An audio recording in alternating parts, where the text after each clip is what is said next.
This is Diana Sullivan in Austin, Texas, and I've been doing some ribber lessons. Today I'm going to do a lesson on a kind of lace that's done with ribbers. It's a drop stitch lace. For that you need a pattern, and I have drawn a pattern that you could use with a 24 stitch punch card. In my case, I've put it in the electronics with this machine, and I'll try to get this pattern on the blog, diananetters.blogspot.com, so that you can punch your own punch card or make your own electronic pattern. You can do a lot of other similar things, but what you're looking for is a pattern where every other row is completely blank, and you want the darkened stitches to be rather scattered, and you'll see why.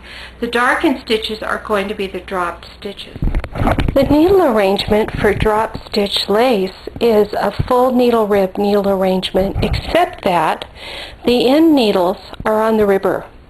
So it's at half pitch, all the needles are out, and the ribber is one needle longer.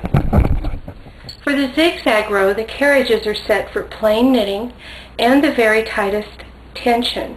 And I'm going to knit across and put the zigzag row on. Before I hang the comb, please notice that the end needle is on the ribber and not on the main bed. Next, notice that what I have got to do with this comb is I have to put it inside these upside down V's, these tent shapes. If the comb prongs are not inside those, when I drop the main bed stitches, the comb and weights are going to land on my feet. So I'll put the comb up in between the beds, and I'll get it where I need it to be so that the prongs are inside those upside down V shapes.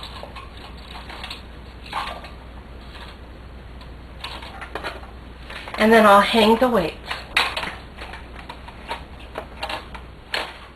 You see, this comb is inserted correctly. These little bumps right here and right here, those are the tops of the prongs on the comb. In fact, I'll lift it up so you can see them and see how it has to be hung so that it doesn't drop when the stitches drop. I slide the little slider tool across and it drops all the stitches. Now the stitches that are hanging from the ribber hooks only are hanging from the comb right behind the ribber bed, and all of these main bed needles are empty. Now I set the carriages up for the pattern stitch.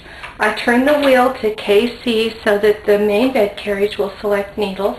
I put in both part buttons, and I brought the tension up to just a little bit under 3, which is where I want the main tension for the swatch to be. Okay, now I'm going to knit across. And you can see that the carriage did not select any needles yet, and because it was set on parts, the main bed slipped, but the ribber knitted. Now I'll knit back. When I come back and it lays the yarn in, it put everything in B position. So I'm just going to lay the little slider on so that the back of it is on the ridge. Come across, and it drops all of those stitches. And the stitches will turn into long stitches because of the weight hanging on the knitting. And then I knit back. It selected needles again, so when I go to the right, it's going to lay yarn in. It laid yarn in again, so I'm going to take the slider again and drop those stitches. I just keep going like that, and I'm going to knit the whole sample and show you how it looks. Before I take this off, I think it's important to point out that you don't have to have a slider device to get these stitches to drop. You could either use the main carriage unthreaded and it'll drop. You don't want to take the ribber carriage or it'll drop those too. Or you could even drop them with your hand and put them in B. Or you could use a ruler and drop them. It's not absolutely essential to have a special little tool. But the tool is pretty clever.